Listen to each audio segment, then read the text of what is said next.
అందరూ నమస్కారం అండి. నేనండి మళ్ళీ మొదలెట్టా ఆట. ఇకపై మాటలతో మాట్లాడతా కాసుకోరా బేటా టీవీ నుండి మీ భీమవరం బుల్రెడ్డి మాట్లాడుతున్నా అండి. ఇక చిన్నప్పుడు బడిలో మన చేత వ్రాయించేవారు తెలుగులో వ్యాసాలు ఓ పాలి డిస్కస్ చేద్దాం. అధికారం దక్కక ముందు మన పవర్ రేంజర్ అన్న రచించిన వ్యూహాలు. మరి అందులో ప్రధానమైనది ఒక్కో నియోజకవర్గానికి 500 మంది చొప్పున 175 నియోజకవర్గాలకు గాను ఒక్కొక్కరికి 10 లక్షల చొప్పునిచ్చి ఓ చిన్నపాటి పరిశ్రమలు పెట్టిస్తామని చెప్పారు కదా.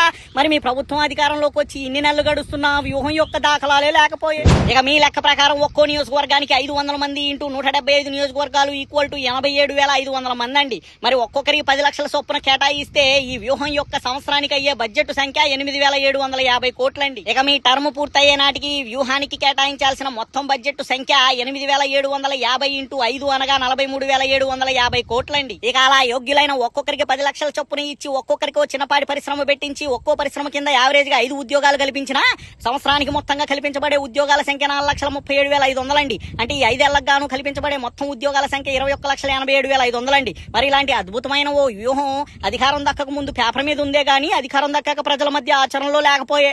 ఇక గడిచిన 19 నెలల్లో మీ ప్రభుత్వం అధికారంలోకి వచ్చాక చేసిన మొత్తం అప్పు దాదాపు 2 లక్షల కోట్ల పైనే. మరి ఇదిగో ఈ వ్యూహం కొరకు ఇంత బడ్జెట్ కేటాయిస్తున్నామంటూ ఏ కేబినెట్ మీటింగుల్లోనూ ప్రస్తావించిన ఊసే లేకపోయే. అంటే మీరు మీటింగ్లు ఎట్టి చెప్పే మాటలు మా ఈదుల్లో స్తంభాలు కట్టిన మైకుల్లో మోగటం తప్ప మా జీవితాల్లో ఎలుగులు నింపవన్నమాట.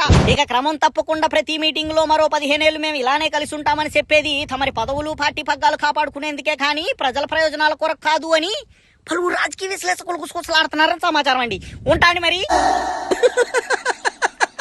వేసేసాడు, బాగా వేసేసాడు.